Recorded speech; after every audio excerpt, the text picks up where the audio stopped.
Zimbabwe's finest radio. ZiFM Stereo. And it's Messi! It is the cleanest of clean finishes from the best on the planet. It's time for the biggest sports stories. Liverpool, the champions of Europe, are top of the world. The biggest interviews. That such a great spectacle is ruined by such thuggish behavior. And all the analysis right here. He's the one player that has the arrogance to think that he can play in any stadium in the world and any pitch in the world in front of any player in the world and take them on. Every weekday, it's my sport, it's your sport. It's ZiFM Sport. Let's join the team for the biggest show in the world of sport on ZiFM Stereo. My station, your station. It's a Thursday evening. Good evening, Zimbabwe. The news team will be back at 7 o'clock for a news roundup. Right, the time for Davis Cup has come once again, and Zimbabwe is hosting Syria in an all-world Group 2 playoff tie starting tomorrow morning at Harare Sports Club. Tonight, we have a special interview with one of the star players on the Davis Cup team, so stay tuned to hear who it is. Tonight being a Thursday also, we like to keep the show short, sharp and sweet, so let's get straight into it. Hi, this is Benjamin Locke. I'm on the Zimbabwe Davis Cup team, and you're listening to ZiFM Sport. Well, if that's giving it away, well, I don't know what is. Our guest tonight is one of the leading lights of Zimbabwe tennis, Benjamin Locke, a.k.a. Tweezer, a.k.a. Super Benji, the older brother of another budding star. Benjamin Locke rose from the ITF Junior Circuit to the Futures Tour, where he ranked in more than 20 titles, to the ATP Challenger Tour, where he bagged his first tour title recently in Australia. Tonight, we'll chat to Benji about his rise, his time on the tour, the Davis Cup, and what he likes to do when he's not playing tennis. Benjamin Locke, good evening and welcome to ZiFM Stereo. Hey, thanks for having me. It's good to be here. Let's go back, for those that don't know, your early life in junior tennis. When did you start playing tennis, and what made you play tennis? Well, both my parents played tennis. My mother was a very good junior tennis player, and my dad also played Davis Cup for Zimbabwe as well. So obviously he inspired my brother and I from an early age. But we loved all sports, so I think I only took tennis seriously at around 11 or 12 years old. It was the easiest to win at that point, so I had the most success in tennis at a young age, so that really helped with making the decision. And then went to an academy in South Africa, an ITF development center, worked on my game, ended up playing in 2 of the junior Grand Slams when I was 18 years old, played the French Open and Junior Wimbledon, and that got me a scholarship to Florida State University, and played in the NCAA tournament, and just kept on working my game there, and that gave me a good berth into the Pro Tour. What about of the game? What is it that you like about tennis? I love it that it's not just a sprint, or there's no clock on the sport. It's a game of chess, actually. You're figuring out your opponent's strengths, weaknesses. He's doing the same, and you're trying to counter and come up with the best strategy. And it's almost the time on court, you're always just problem solving and trying to find the solution to the problem, which is trying to win the match. So I find that challenging, and I really enjoy it. So who were your favorite players growing up? Oh, I loved, when I was younger, was Leighton Hewitt, no doubt. He brought so much energy to the sport. And then obviously what the big three have done, Federer, Nadal and Djokovic, it's incredible. They're so inspiring, and they've really, taken the game to new levels. And I love watching those guys, and I learn from them every day. Besides your family being an influence on your tennis career, your dad obviously playing Davis Cup, your mum being a strong tennis player, and just having tennis in your family, who are some of the people that have helped you develop your game? Oh, well, I wouldn't want to leave anyone out on the list, but the coaches at the ITF Development Center, really, I had a lot of coaches there, and they really fine-tuned my game, and especially in college as well. I had my 2 college coaches. They really pushed me so hard, and that's where I saw my biggest improvements from when I was 19 years old to about 21. I made huge strides in my game, and just in general, the coach I work with back here in Zimbabwe, Freeman Yakamura, he's been helping me a lot on tour, and basically my brother and I provide a huge support system for each other, and so he's really helped me a ton. But yeah, there's so many people that have helped me along the way, so I'm just grateful. Now, do you have any pre-game rituals? Pre-game, probably I have the same kind of yoga, Pilates warm-up. I do exactly the same thing every single day, so I'm very strict on that. Other than that, I'm pretty lighthearted. No real rituals. The night before, I'm a big 10-hour sleep guy, so I need a lot of sleep before I play. So I like to get to bed really early, and I like to wake up early, even if my match is later on in the day. So those are probably just a few things. Have you got any bad habits that you would have had that you've suddenly dropped as you've progressed? It's funny you say that. I was addicted to Coca-Cola and gummy bears. I just couldn't, my weakness. And the start of this year, I completely cut all of that out of my diet, and it's made an incredible difference. I've had my best start to any year that I've had, and had some success on the Challenger Tour. So yeah, I'm still going strong, completely no sugar in my diet, and it's been a huge change. They say junior players often run away from their weaker ground stroke, like playing at lots of inside-out forehands, because they're running away from their backhand. Yeah. Is that something that has affected you? Well, to be honest, my backhand's my better shot, so I was more running around my forehand. But no, like you said, I mean, in juniors you can get away with having a weakness, you can hide it, but on the Pro Tour, those guys will exploit you so quickly. So you have to have any chance, you have to have an all-round game, and if you don't have a serve, you might as well hang up your rackets. Benji, the transition from junior tennis going across and playing college tennis in the United States at Florida State University, how bigger was the gap? No, it was huge. I think in the juniors, you know, you aren't really exposed physically. You know, it's more about talent and who's feeling good on the day. But when I was in college, you know, I was 18 years old and I was playing against 22, 23-year-old fully developed men. Yeah. And that was really tough. So my first year, I found it very difficult. But then I also grew. I got into the gym and I gained a lot of weight, and I got stronger. And then, yeah, I had one of my best years on tour right after that. So. Let's go to the Futures Tour and the ATP Challenge Tour. Your professional career took off on the Futures Tour, for people who don't know. What is the Futures Tour? So Futures Tour is the third division. It's the entry level into tennis. Without dominating that tour, you cannot progress further. And it's actually extremely high level, and it's very ruthless because you don't play for a lot of points, and there's a lot of players competing. For only a few amount of points and prize money, so it's almost just like a dogfight, and it's really difficult to progress from there. But I have managed to do that. Being inside, the top 500 in singles puts you onto the Challenger Tour, so that's been huge. And to be honest with you, the level on the Challenger Tour and the Futures Tour is pretty much the same. It's just a matter of getting there and being consistent throughout the year. So it's a little bit like being a young professional golfer trying to get your tour card. Exactly. Whether you want to go and play in Asia, the European Tour, the Sunshine Tour, it's dog eat dog, isn't it? Exactly. I always equate this scenario to getting your card on the PGA Tour.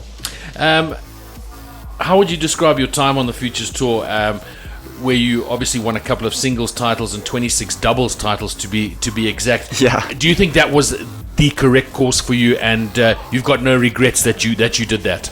Yeah, I mean, obviously I had a lot of success in doubles earlier on, and I think with 26 or 27 titles, it's getting up there. And a lot of people told me that they think I could have been top 50 in doubles pretty quickly and be playing at the slams. But to be honest with you, that wasn't my dream. My dream's always been to play singles or to play doubles with my brother. So I find huge passion playing doubles with my brother, but obviously my main focus is singles, and singles takes a little bit longer to get there. So I just knew I had to keep biding my time and keep working on my game, and the breakthrough has come now, and just got to keep riding the wave.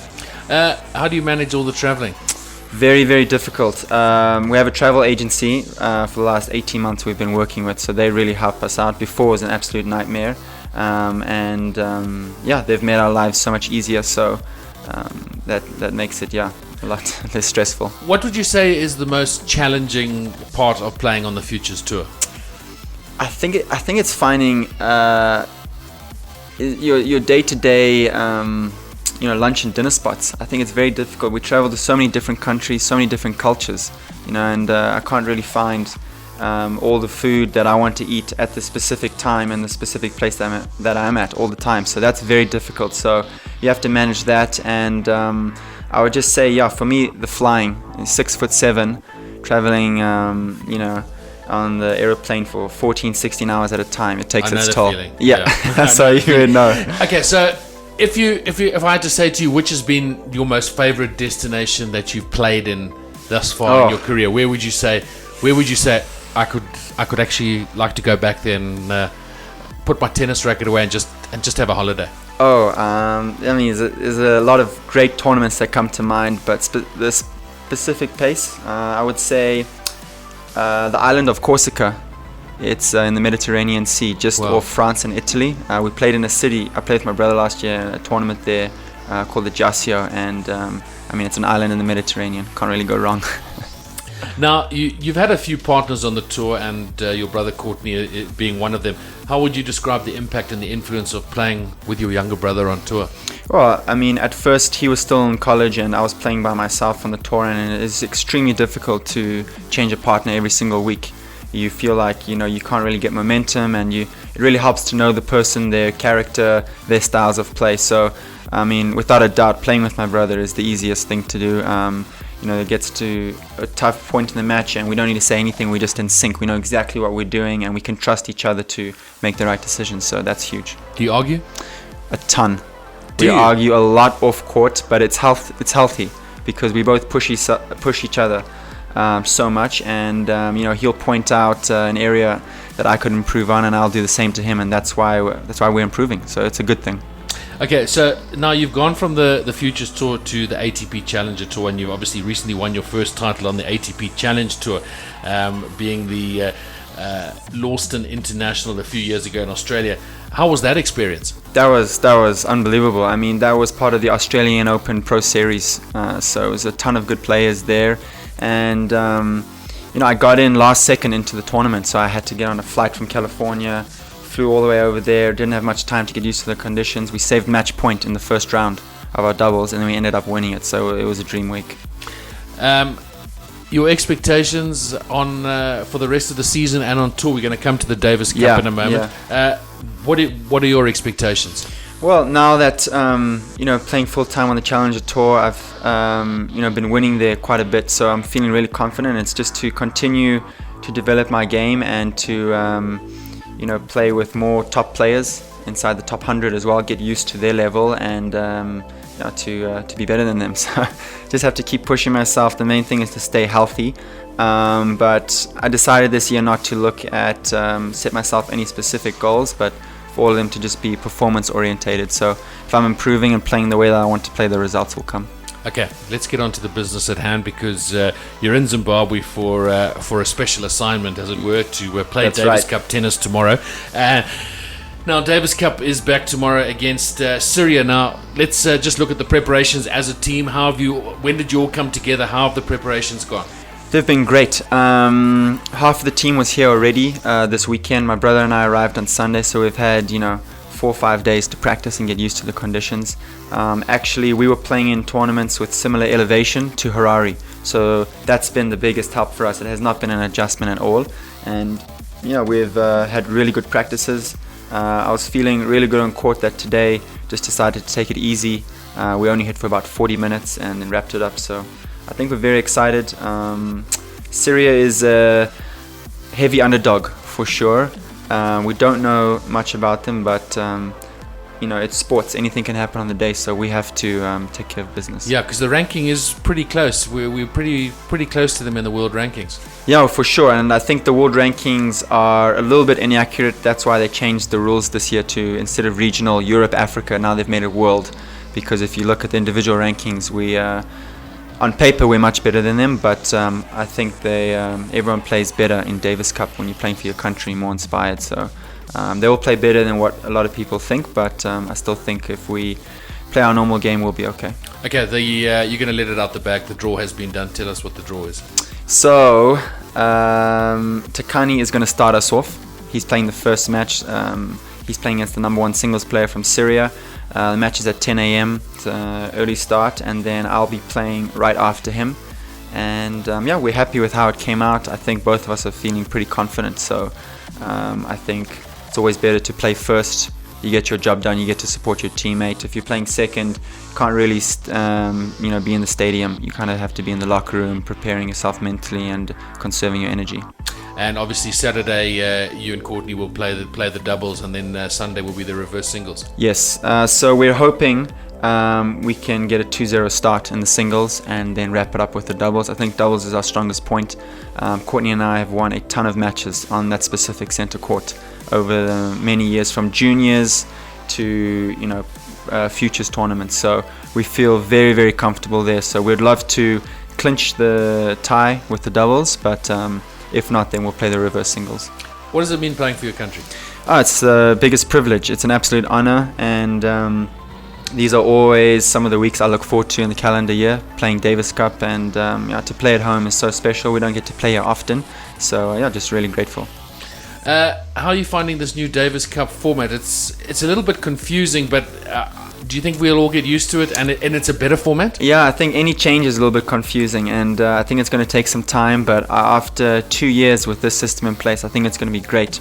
It really gives everyone a fair chance to progress to World Group 1, which is a massive step, and I think if we can win this tie, that gives us great chances for a playoff for World Group 1 in September.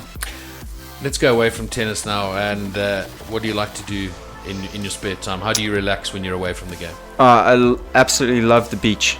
Love rivers, lakes, beach. Love to fish. Love golf. I need to stay away from the course sometimes. I play too much golf. So, but no. Then, honestly, the week of training and traveling is so rigorous on the body. I just love downtime with my friends and family, and another hobby is just I like to find different coffee shops wherever I'm at and try their coffee. Yeah. You're a cappuccino fundi? Yes, I am. Yeah. Okay, we're going to have a little bit of fun then. Remember, this is Benjamin Locke, who is here in Zimbabwe to play Davis Cup for our national team tomorrow against Syria. Right, I want quick answers from you here. Let's do it. Tea or coffee? Coffee. Chicken or beef? Chicken. Coke or Pepsi? Coke. Mercedes or BMW? Make it quick. I'm gonna say I gotta say Isuzu, they're my sponsor. Fair call. Federer or Djokovic? Djokovic. Liverpool or Manchester United? Neither. Arsenal fan. Sky News or BBC? I go BBC. Apple or Android? Apple. Rock or house? Rock. Sharks or Bulls? Bulls. Wilson or Prince? Head. That's my sponsor. Nike or Adidas? I tend to go Nike. Yeah. Well, there you go. A little bit of insight there to our guest this evening, Benjamin Locke, having a little bit of fun ahead of tomorrow's Davis Cup tie. Reminder of Zimbabwe's Davis Cup tie against Syria tomorrow. It starts at Harare Sports Club. Action starts at 10 a.m. Benji, thanks for coming in. Thanks for taking the time out of your busy schedule.